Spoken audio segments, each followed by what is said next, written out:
Presiden Prabowo ini adalah presiden dengan dukungan terkuat. Bersama Presiden Prabowo harus menjadi bagian dari solusi. Mau demo boleh, tapi dia tidak berharap demo, dia berharap kerusuhan. Dan kerusuhan itu mencelakakan bangsa dan negara. Saudara-saudara, kerusuhan mencelakakan bangsa dan negara. Bakar-bakar, bom molotov, saya katakan itu membahayakan. Itu pidana. Saya tidak ragu-ragu. Kalau demo silakan, tapi bagaimana mau demo? Kamu 5.000 kali demo, tidak akan ada satu pabrik dibuka. Jadi kelompok-kelompok ini sadar atau tidak sadar, saya yakin mereka dikendalikan oleh kekuatan asing. Yakin saya dan saya punya bukti. Rekan-rekan, kali ini Mas Wapres Gibran Raka Buming Raka benar-benar menunjukkan kapasitasnya sebagai Wakil Presiden Republik Indonesia yang sangat luar biasa di tengah masa aksi demo. Dari gelombang aksi mahasiswa, rekan-rekan, Pak Wapres Gibran menerima dengan baik para mahasiswa yang memang sedang menyuarakan aspirasi mereka. Ini menandakan bahwasanya kepemimpinan Presiden Prabowo Subianto dan juga Wapres Gibran Raka Buming Raka sangat terbuka kepada kritik. Namun patut digarisbawahi, ini adalah menerima kritikan, menerima aspirasi mahasiswa, aspirasi rakyat Indonesia, bukan menormalisasikan penghinaan yang berkedok kritik, bukan menormalisasikan mereka-mereka yang menyalahgunakan demokrasi untuk kepentingan kebencian politik mereka, atau mungkin untuk syahwat politik mereka yang mungkin saja junjungan ataupun jagoannya gagal maning menjadi Presiden Republik Indonesia. Nah, rekan-rekan, kali ini kita akan melihat bagaimana kepemimpinan Presiden Prabowo Subianto dan juga Pak Wapres Gibran Raka Buming Raka menghadapi semua itu, serta jangan dilupakan ada pula suntikan dukungan yang sangat berharga dari Pak Jokowi, dari Pak SBY, termasuk Ibu Mega. Dan ayo deh kita analisa dan kaji bersama-sama. Assalamualaikum warahmatullahi wabarakatuh, sahabat pelita yang dirahmati Allah ya. Barusan kita sudah menyimak cuplikan sebuah video yang mana video barusan itu mungkin ya mewakili apa yang sudah kita harapkan. Menjadi pertanyaan dan jawaban-jawaban dari yang sudah kita lihat barusan itu membuat kita bisa berpikir secara waras. Karena banyak orang-orang yang terfokus, banyak orang-orang yang hanya melihat cuplikan, akhirnya berpikiran secara secara acak, yaitu tadi akhirnya gagal paham dalam menanggapi sebuah video. Jadi alangkah baiknya ketika kita menyimak sebuah video itu kita menyelesaikan, menikmati tontonan-tontonan itu. Karena mungkin di sebalik video ini ada jawaban-jawaban yang menjadi pertanyaan-pertanyaan selama ini yang mengganjal dalam diri kita. Sahabat pelita yang dirahmati Allah, langsung saja kita simak keseluruhan isi videonya. Seperti biasa di akhir video nanti kita koreksi bareng-bareng ya. Dan tentunya menggunakan akal pikiran yang waras. Dan terima kasih juga buat Anda yang sudah dukung channel ini dengan cara di like, di share, subscribe-nya, tombol loncengnya juga diaktifkan, yaitu tadi biar Anda tidak ketinggalan kabar info terbaru dari channel ini. Monggo kita simak kembali videonya. Ini dia, silakan. Kami ini mahasiswa, bukan KKB, tidak membawa senjata. Kami membawa niat untuk membawa perbaikan untuk rakyat Indonesia. Jangan menganggap kami seperti musuh, jangan menganggap kami seperti penjahat. Kami ini mahasiswa masyarakat. Jangan menghadapi kami, jangan membawa senjata. Kami ini mempunyai niat yang mulia untuk kalian semua, untuk rakyat Indonesia. Dan kami tidak ditunggangi. Niat kami tulus untuk kalian, bangsa Indonesia. Hidup rakyat Indonesia. Hidup rakyat Indonesia. Ketidakpercayaan publik terhadap pemerintah itu tidak hanya dibuat, tetapi terus-menerus dipertahankan dan diperbesar. Kita punya memori yang begitu luar biasa. Misalnya ya, tentang putusan MK nomor 90 tahun 2023 yang membuat Gibran bisa jadi wapres hari ini. Mana mungkin kita percaya bahwa orang yang namanya Prabowo Subianto akan menegakkan hukum, sementara wakil presidennya saja itu cacat hukum. Oke, orang boleh berharap, barangkali itu hanya strategi untuk memenangkan Pilpres. Tapi sesudah memenangkan, maka dia akan membangkitkan keadilan itu. Tapi apa yang dilakukan di hari pertama Prabowo Subianto berkuasa? Dia mengangkat Teddy sebagai seskap, yang itu jelas-jelas melanggar undang-undang TNI. Sesudah tahu itu melanggar, bukan Teddy yang dicopot, tapi undang-undangnya yang diubah. Saya punya tesis begini, kalau kekuasaan hari ini sejak mau berkuasa saja itu rela menghalalkan segala cara, mana mungkin selama 5 tahun dia berkuasa, dia akan pakai etika. Maka hanya ada 2 jenis manusia, Bang Rizal, yang berbaik sangka pada penguasa. 1, orang bodoh. Yang kedua, orang yang turut menikmati kekuasaan. Saya harus apresiasi pada UII, karena secara tegas menolak untuk mengelola SPPG. Teman-teman, tepuk tangan dong. Mana Pak Rektor tuh? menolak mengelola SPPG itu bagus. Dan tindakan yang sangat heroik. Karena SPPG sejatinya adalah satuan penjilat Prabowo Gibran. Ada pesan dari Mas Wapres soal demo taat mahasiswa atau gerakan mahasiswa secara khusus?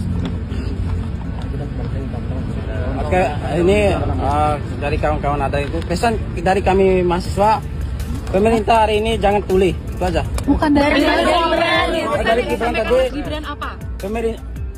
Bapak Wapres jangan sampai ada ketutup ruang-ruang begini, terus buka. Artinya Mas Wapres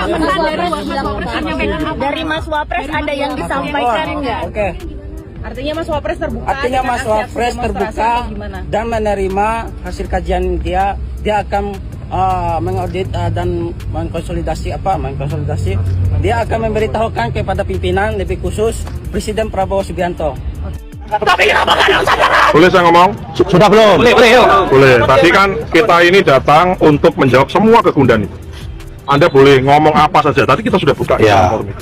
Sehingga Anda boleh tanya masalah kemiskinan, masalah MBG, masalah apa saja.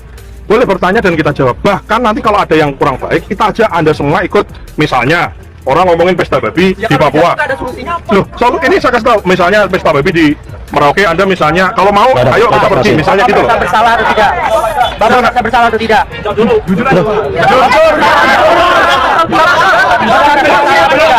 Sebentar Mas, kamu ini nanya tuh hakim. Kamu nanya tuh hakim, nggak bisa begitu. Mas, sampean mahasiswa, saya pernah mahasiswa. Kita item-itemnya, ayo kita bedah bersama-sama. Kalian merasa bersalah atau tidak? Untuk apa? Salah apa? Bapak tidak merasa bersalah berarti? Loh, semua orang, sebentar, semua orang punya salah. Atau tidak? Semua orang punya salah. Semua orang punya salah. Sampai dulu mahasiswa. Iya. Sampai dulu santri. Iya. Sampai sekarang santri, kenapa? Saya menjadi santri paling malu ketika melihat Pak Nusron sebagai santri. Orang apa-apa. Orang apa-apa. 1.000 hektar. Apa? Apa? Maksud istri. Berapa? Berapa? Ratusan ribu hektar. Iya, di mana? Ya, di mana? Kita lihat. Ya di mana? Di mana? Kita lihat pernah yang tata ruang itu. Hah? Siapa yang menentukan tata ruang itu? Bapak kan? Iya. Bayangin Pak. Iya. Orang Papua itu harus tergusur di sana. Iya. Yes. Tangan lu kita itu di sini. Sudah. Oke, saya boleh jawab Pak Menteri? Boleh. Tidak. Gini aja. Koordinatornya siapa Anda? Anda koordinator. Saya boleh gantian? Yang paling afdal itu kalimatul adli indah. Iya. Sekarang gini Mas, kalau Anda mengatakan saya menggusur orang Papua, kapan kamu mau tak ajak ke sana lihat? Nah, boleh. Lihat yang saya gusur siapa? Sebentar, justru saya menyampaikan faktanya. Yang saya gusur siapa? Nonton gak usah jawab. Berarti Mereka punya rumah. Berarti gini loh. Makanya Memaksakan itu. kok memaksakan sekarang? Inflasi pangan di Papua itu 5% lebih tinggi daripada inflasi nasional. Itu Pak bilang solusi. saya kasih solusi. Itu solusi. Makanya gini. Sekarang gini, maksud saya mengundang Anda koordinatornya.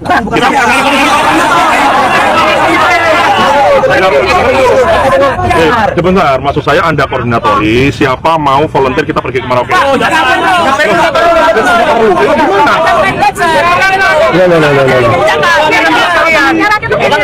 Mas, saya mau tanya, sampean semester berapa?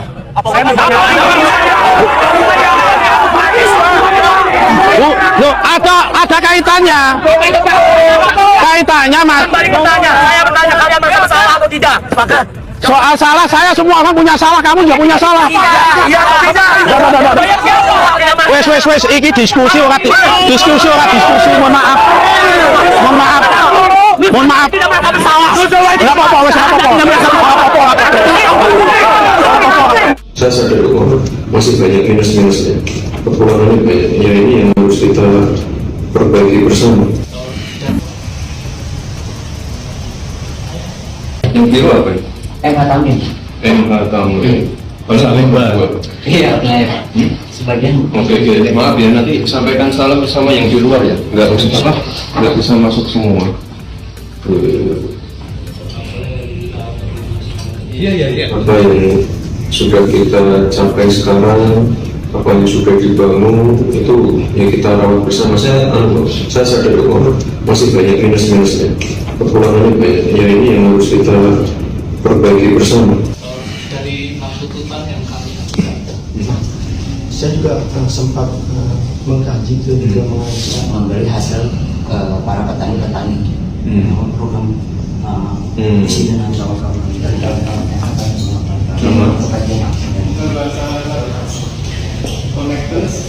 terbuka dan menerima hasil kajian dia akan mengaudit dan mengkonsolidasi. Dia akan memberitahukan kepada pimpinan lebih khusus Presiden Prabowo Subianto. Manusia diajarkan untuk cara-cara bagaimana melawan pemerintahnya sendiri, ya, bagaimana memframing anak-anak muda, anak-anak kuliah yang memang malas baca.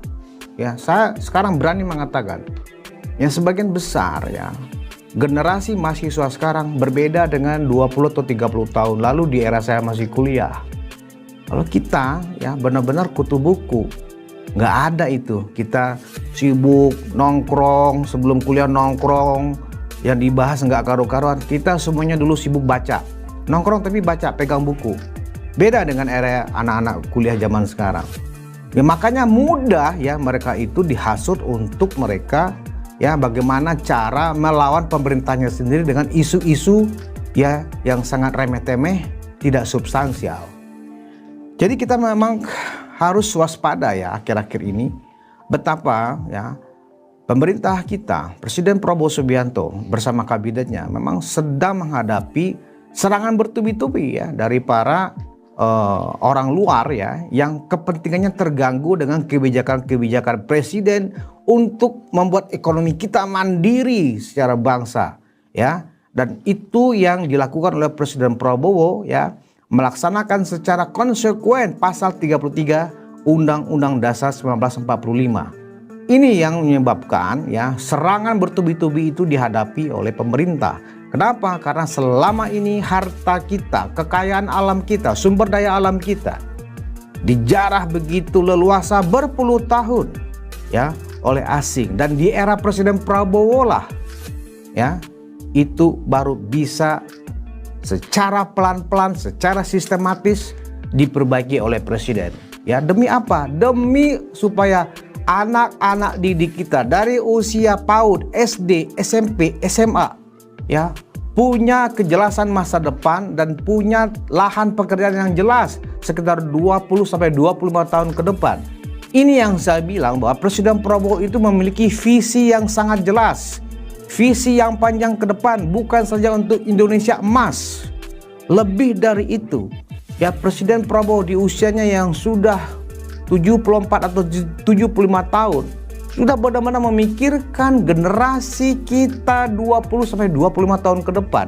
Nah caranya apa? Caranya ya memang merapikan pengelolaan sumber daya alam kita untuk sebesar-besarnya kemakmuran rakyat Indonesia. Jika selama ini pendapatan negara kita dari pajak ya, khususnya dari pajak ya, mau dirubah menjadi pendapatan dari kekayaan alam kita ya berupa penjualan sumber daya alam kita, baik sumber daya alam yang dikelola atau yang dijual secara mentah maupun sumber daya alam yang sudah mengalami ya proses teknologi sehingga punya nilai tambah yang luar biasa.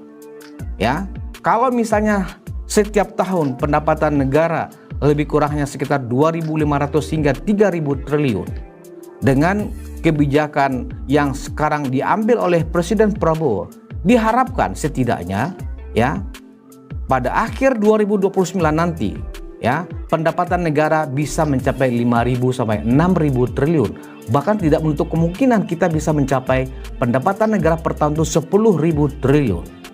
Kita coba bisa bayangkan Singapura sekarang termehek-mehek dengan kebijakan yang diambil oleh pemerintah ini, khususnya misalnya dengan kebijakan ekspor satu pintu ya. Jadi tidak bisa lagi ya Singapura ya mengharapkan tiba-tiba kelapa sawit digelondongin dikirim ke Singapura dan kemudian dolarnya lari ke Singapura, sudah tidak bisa lagi.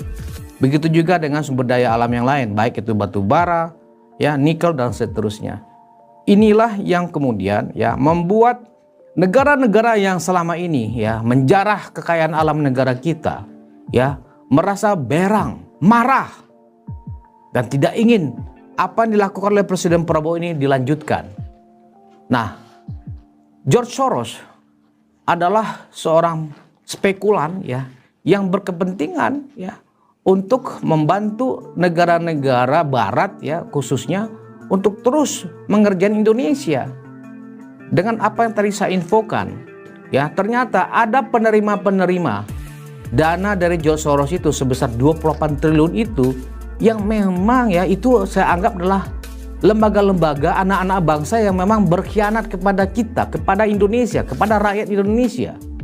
Ya, mereka atas nama kebebasan berpendapat, atas nama perjuangan demokrasi, atas nama menegakkan hak asasi manusia, ya dengan dana yang mereka terima dari George Soros itu, membangun framing-framing seolah-olah apa yang dilakukan pemerintah ini adalah salah.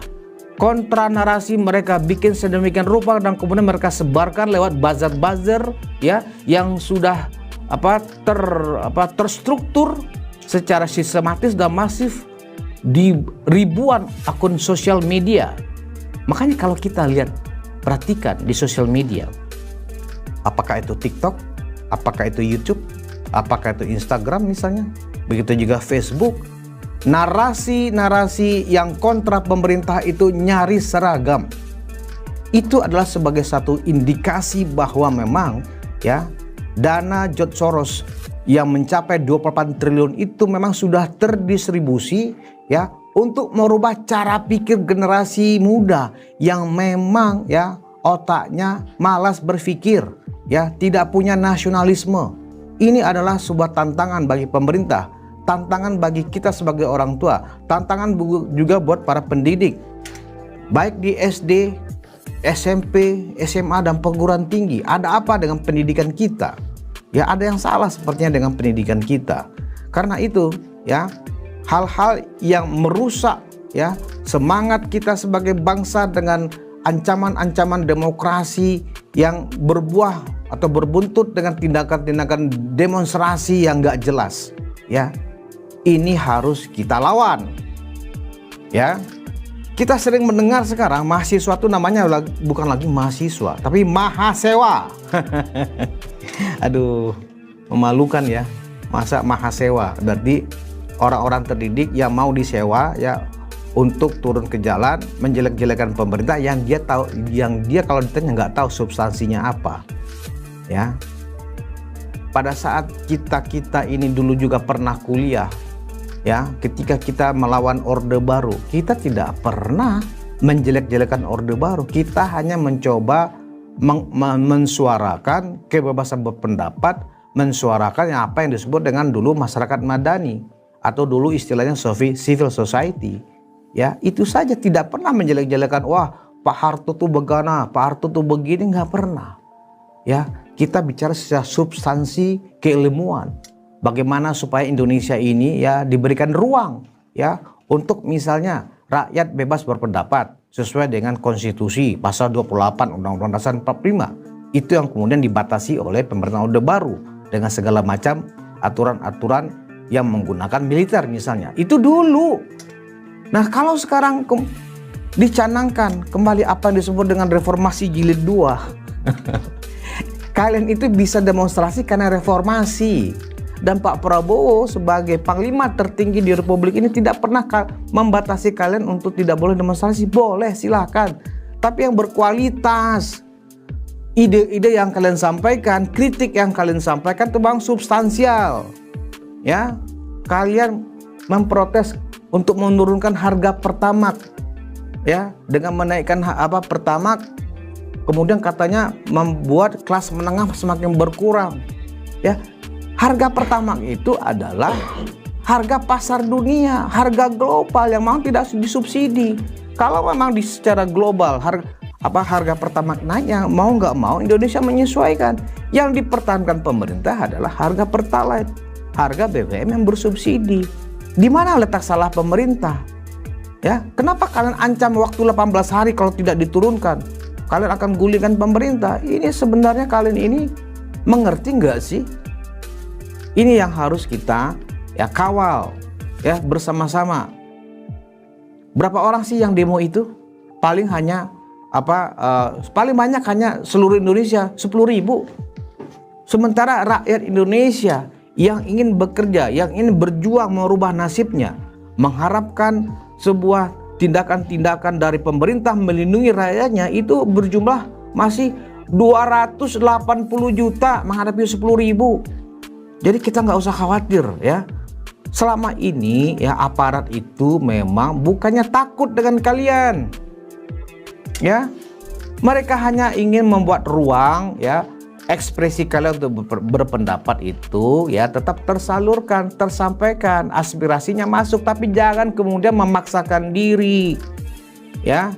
Kalau kalian pernah bermain ke negara maju, ke Amerika misalnya, ke Eropa misalnya, pernahkah kalian melihat bagaimana cara rakyat mereka itu demonstrasi atas kebijakan-kebijakan baik pemerintahan federal maupun pemerintahan setempat misalnya?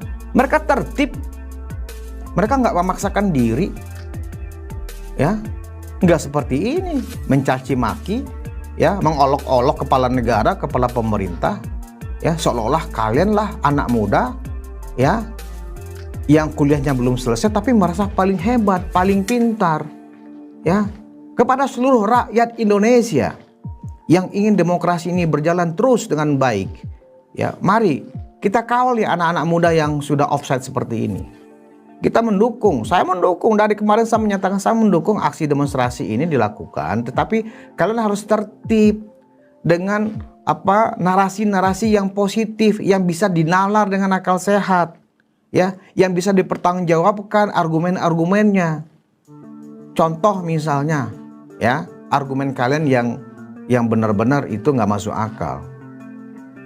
Kalian kemarin meminta supaya kepala BGN-nya itu sebagai letak titik banyaknya kesalahan di dalam program makan bergizi gratis diganti, dicopot. Lebih dari itu Presiden Prabowo sudah lakukan. Nggak ada yang kebal hukum di mata Pak Presiden. Sudah dicopot dan bahkan langsung ditangkap dan ditahan.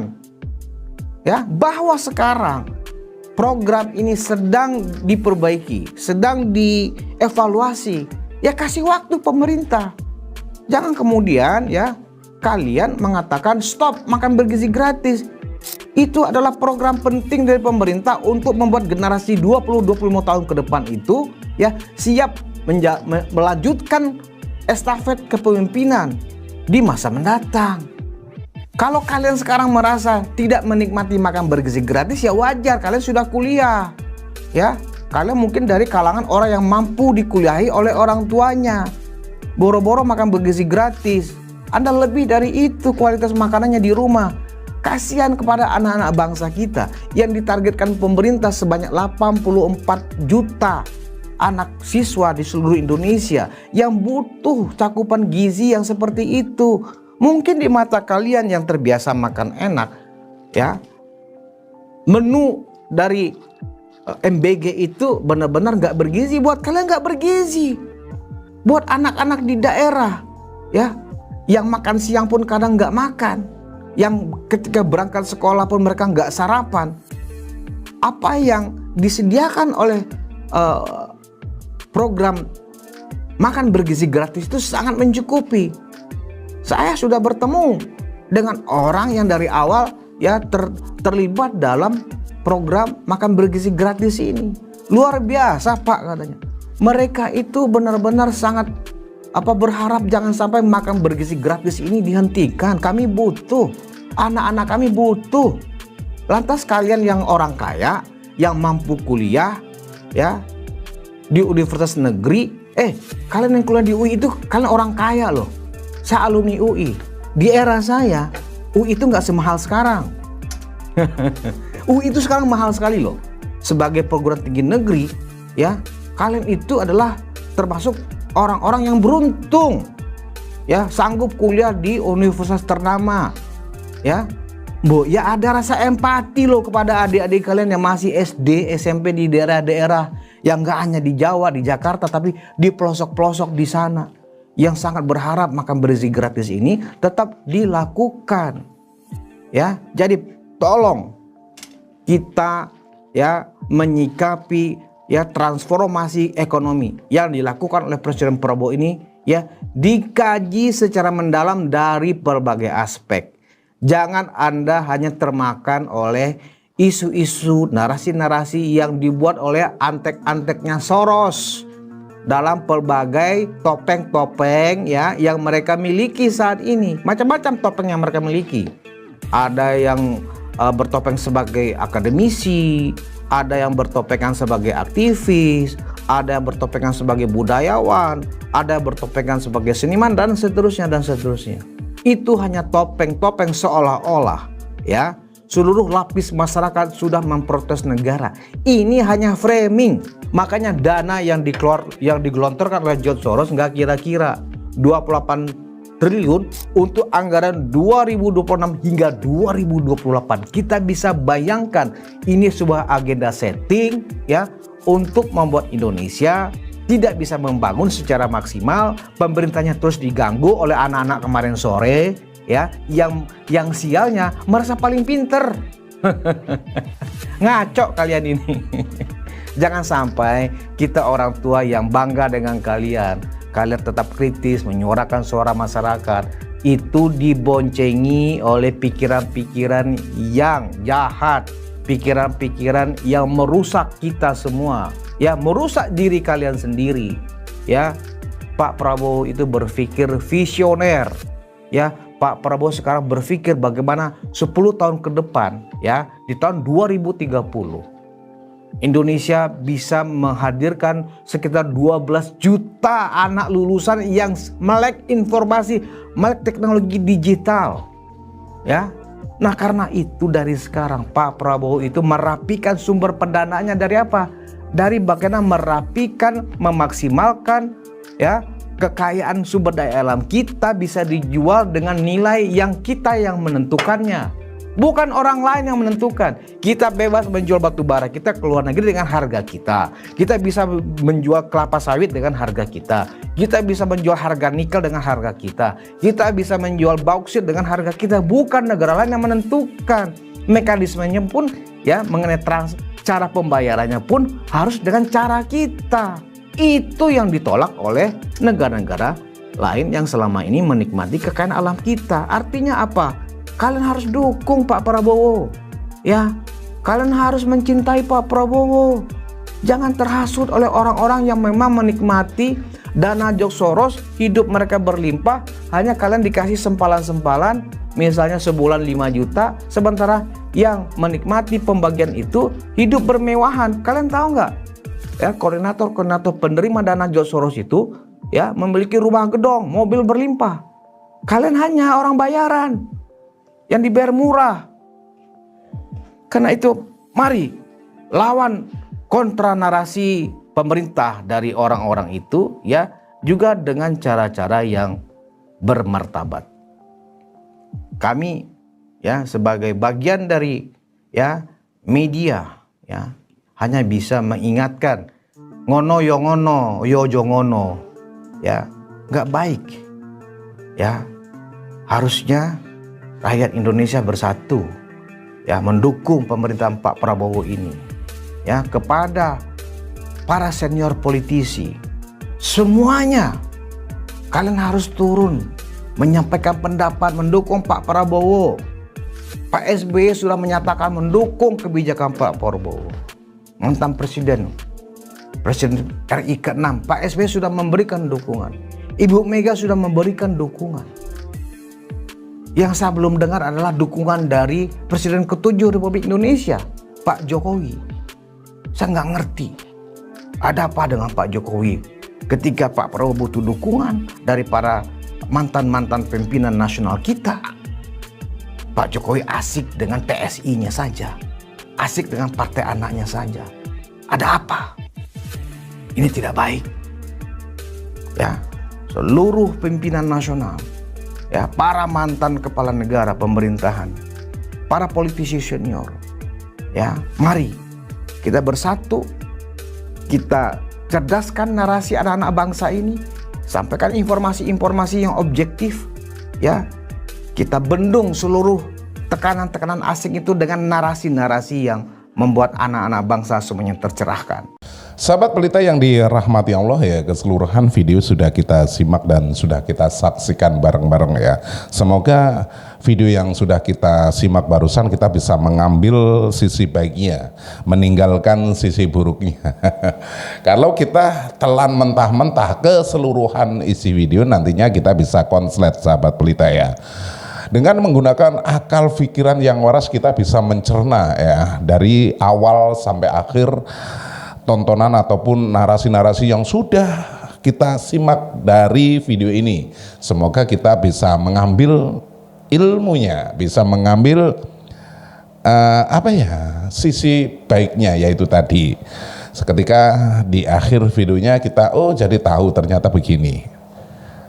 Tentunya kita harus berpikir secara positif. Sahabat Pelita yang dirahmati Allah ya, banyak orang-orang yang terkeliru, banyak orang-orang yang salah paham ketika melihat atau menyaksikan video hanya di awal video tanpa mengetahui akhir sebuah video. Jadi fokus kita ya, berprasangka baik, berpikiran positif. Mungkin banyak orang-orang yang ingin yaitu tadi ingin terlihat eksis, ingin terlihat faham, tetapi dalam hakikatnya tidak memahami yang mungkin tidak dia ketahui. Nah, sahabat Pelita yang dirahmati Allah, terima kasih karena sudah klik video ini. Semoga video ini bermanfaat, dan apabila video ini bermanfaat jangan lupa di like, di share, dan tinggalkan jejak Anda di kolom komentar. Terima kasih. Saya akhiri, wabillahi taufik wal hidayah. Wassalamualaikum warahmatullahi wabarakatuh. Sampai jumpa.